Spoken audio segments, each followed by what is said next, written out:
Hello student, कैसे हैं आप सभी। उम्मीद है जहाँ भी होंगे आप सभी अच्छे होंगे। पिछले क्लास में हमने मुंशी प्रेमचंद की कहानी बड़े भाई साहब अध्याय की पूर्णतः रूप से समाप्त कर दिया था। उम्मीद है आप लोग को बड़े भाई साहब अध्याय आपको अच्छी तरह से समझ में आ गई होगी। आज हम इसके सबसे महत्वपूर्ण प्रश्न उत्तर करेंगे। मैं कोशिश करूंगी हर उत्तर आसान भाषा में समझाने की, ताकि परीक्षा में उत्तर लिखना आपके लिए बहुत ही आसान हो जाएगी और अच्छे अंक प्राप्त कर सकें। तो चलिए, सभी स्टूडेंट तैयार हैं तो अपनी कॉपी और पेन निकाल लीजिए और ध्यान से सुनिए, और हम इसे ब्लैक बोर्ड पर भी अंकित कर देंगे। आप वहाँ से भी नोट कर लीजिएगा। सिर्फ आपको अभी ध्यान देना है और सुनना है। तो चलिए, बिना समय गवाए शुरू करते हैं। सबसे पहले हम 2 या 3 नंबर आने वाले प्रश्न का हल करेंगे, जिसमें 1-2 पंक्तियों में उत्तर देना होता है, जो आपके 2 या 3 मार्क्स के होते हैं। यानी कहा जाए इंग्लिश में शॉर्ट क्वेश्चन आंसर, लघु प्रश्न उत्तर। इसमें बहुत अधिक कहानी लिखना नहीं होता है। जितना प्रश्न में पूछा जाए उसी को सिर्फ आपको उत्तर देना होता है, क्योंकि 2 मार्क्स में ज़्यादा लिखना आपका टाइम वेस्ट जैसा हो जाएगा। मुंशी प्रेमचंद की कहानी बड़े भाई साहब के मुख्य प्रश्न उत्तर कुछ इस प्रकार हैं। प्रश्न है, निम्नलिखित प्रश्नों के उत्तर 1-2 पंक्तियों में दीजिए। यहाँ पर 1-2 मेंशन किया हुआ है। पहला प्रश्न है, कथा नायक की रुचि किन कार्यों में थी। ये कथा नायक की रुचि या रुचि मतलब इनकी इच्छा किन कार्यों में यानी किन कामों में था। इस प्रश्न का उत्तर किसको याद है, सोच कर बताइए। पूरी चैप्टर हम पढ़ चुके हैं। चलिए, सही उत्तर है क्या है वो मैं बताती हूँ। इसको इस तरह सटीक आंसर आपको देना है। ऐसा नहीं कि 2 लाइन है तो सिर्फ ऐसे ही सिर्फ उसका उत्तर लिख देना है। जैसा प्रश्न पूछा जाए वैसा उत्तर दीजिएगा। प्रश्न पूछ रहा है, कथा नायक की रुचि किन कार्यों में थी, तो आपको लिखना होगा कथा नायक की रुचि। स्पेलिंग गलत नहीं होनी चाहिए, मात्रा भी गलत बिल्कुल नहीं होनी चाहिए, क्योंकि प्रश्न में ही आपको उतार के लिखना है। सिर्फ आंसर आपको अपनी मन से देना है। कथा नायक की रुचि पढ़ाई से अधिक खेलकूद और मनोरंजन में थी। वह पतंग उड़ाना, कंकड़ उछालना, दोस्तों के साथ खेलना और खुलकर समय बिताना पसंद करता था। कौन? ये छोटे भाई साहब पे प्रेमचंद ने लिखा हुआ है कि कथानायक, इस कहानी का जो नायक, मेन नायक क्या होता है, जब हम नाटक में देखते हैं कोई चीज़ तो उसमें जो एक्टर काम करता है, मुख्य पात्र जो होता है वो कहलाता है। तो जितनी भी पूरी चैप्टर हमने पढ़ा बड़े भाई साहब की कहानी में, पूरी नायक का रोल जो है छोटे भाई साहब पर ही कहानी पूरी बनी हुई थी। ये है कथानायक की। तो उनकी रुचि क्या थी? पढ़ाई से अधिक खेलकूद और मनोरंजन में थी। वह पतंग उड़ाना, कंकड़ उछालना, दोस्तों के साथ गप्पें और खेलना कूदना ज़्यादा पसंद करते थे। ये हम आपको समझा रहे हैं। मैंने आपको ब्लैक बोर्ड पे आपको मिल जाएगी सही आंसर।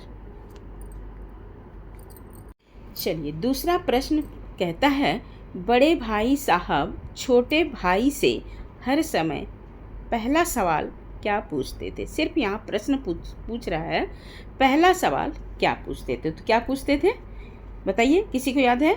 चलिए, बड़े भाई साहब छोटे भाई से हर समय पहला सवाल यही पूछते थे कि तुम कहाँ थे। आपको लिखना क्या है? सिर्फ कहाँ थे। यह वह जानना चाहते थे बड़े भाई साहब कि छोटा भाई पढ़ाई कर रहा है या खेल कूद में समय बिता रहा है। इसलिए हमेशा उनको टोका टोकी करते थे कि तुम अब तक कहाँ थे। जब भी वो खेल कूद कर आते थे तभी भी पूछते थे, अब तक तुम कहाँ था, अब तक तुम कहाँ था। हमेशा यही पे अब तक कहाँ था। तो इसका आंसर सिर्फ है कहाँ थे। तो आपको सही सटीक आंसर देनी होगी। बड़े भाई साहब छोटे भाई साहब से हर समय पहला सवाल पूछते थे, कहाँ थे। यह वह जानना चाहते थे कि छोटा भाई पढ़ाई कर रहा था या खेल कूद में समय बिता रहा था। इतना ही लिख देना है तो आपको 2 मार्क्स मिल जाएगा। प्रश्न तीसरा बहुत इम्पॉर्टेंट है। यह बोर्ड परीक्षा में कई बार पूछा जा चुका है, इसलिए इसे अपनी कॉपी में ज़रूर नोट लिख लीजिए और क्वेश्चन मार्क में VVI लिख दीजिएगा। बहुत बार पूछा है। दूसरी बार, प्रश्न को ध्यान से सुनिएगा, दूसरी बार पास होने पर छोटे भाई के व्यवहार में क्या परिवर्तन आया। पूछ रहा है प्रश्न, दूसरी बार जब पास हुआ तो छोटे भाई के व्यवहार में क्या परिवर्तन आया था। तो आंसर में आपको क्या लिखना होगा, दूसरी बार परीक्षा में जब पास होने पर छोटे भाई के मन में एक कॉन्फिडेंट आ गया था, यानी आत्मविश्वास बढ़ गया था कि वह कुछ निश्चिंत और बेफिक्र हो गया था तथा बड़े भाई साहब की डांट का उस पर पहले जैसा प्रभाव नहीं पड़ता था, क्योंकि जब वह पास हो गया था दूसरी बार तो उसको लग रहा था कि अब मेरे को बड़े भाई साहब क्या ही कहेंगे, क्योंकि वो बड़े भाई साहब पढ़ते लिखते कम ज़्यादा पढ़ते थे लेकिन फेल हो जाते थे। तो उन छोटे भाई साहब को एक घमंड आ गया था कि जब वो खुद फेल होते हैं तो मुझे क्या कहेंगे। तो यही उनके मन में एक कॉन्फिडेंट लेवल आ गया था, यानी आत्मविश्वास उसका बढ़ गया था और टेंशन फ्री हो गया था। अब बड़े भाई साहब हमें डांट का कोई प्रभाव नहीं पड़ने वाला है।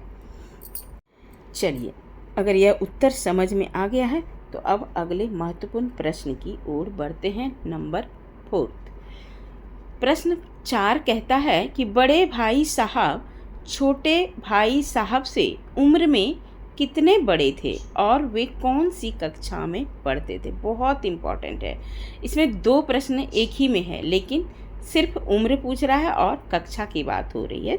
तो सिंपल सा है आंसर, उसमें लिखना है कि ऐसा नहीं कि सिर्फ लिख देंगे कितने बड़े थे और कौन सी कक्षा में पढ़ते थे, नहीं, ऐसा नहीं करिएगा। लिखना है आपको, बड़े भाई साहब छोटे भाई साहब से 5 वर्ष बड़े थे, वे 9वीं कक्षा में पढ़ते थे और पढ़ाई को बहुत अनुशासन के साथ हुआ पढ़ता था। बहुत ही बड़े भाई साहब के तहत में वो डिसिप्लिन के साथ वो पढ़ते थे। तो आपको उत्तर लिखना है, बड़े भाई साहब छोटे भाई साहब से 5 वर्ष बड़े थे, वे 9वीं कक्षा में पढ़ते थे और पढ़ाई को बहुत गंभीरता अनुशासन के साथ भी करते थे। प्रश्न नंबर 5 कहता है और लास्ट, बड़े भाई साहब दिमाग को आराम देने के लिए क्या करते थे। क्या कह रहा है, दिमाग को आराम देने के लिए वो क्या करते थे।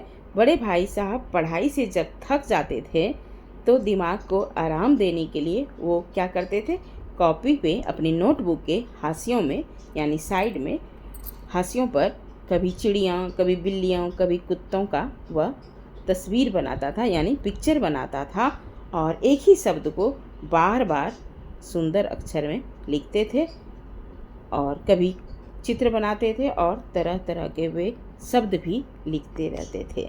हालांकि वो डिप्रेशन में नहीं थे, लेकिन जब मन नहीं लगता था तो अपने कॉपी में अनाप शनाप वो लिखते रहते थे। चलिए, ये जो 2 पंक्तियों वाली प्रश्न उत्तर थी वो 5 ही थे और अगली कक्षा में पढ़ेंगे। ये तो लघु प्रश्न उत्तर था और हमने ये 25-30 शब्दों वाली अगली क्लास में पढ़ेंगे, बहुत ज़्यादा लेंथी हो जाती है। चलिए, तो आज की कक्षा को यहीं हम समाप्त करते हैं। घर जाकर सभी प्रश्न उत्तर को 2-3 बार ज़रूर पढ़िएगा और साथ साथ लिखकर अभ्यास ज़रूर कीजिएगा। लिखने से आपको ज़्यादा याद होगी। ऐसा नहीं कि घमंड से जब परीक्षा नज़दीक आएगा तो YouTube पर अपलोड है ही तब देख लेंगे, यही घमंड आपको कम अंक प्राप्त करेगी, चाहे कोई भी सब्जेक्ट हो।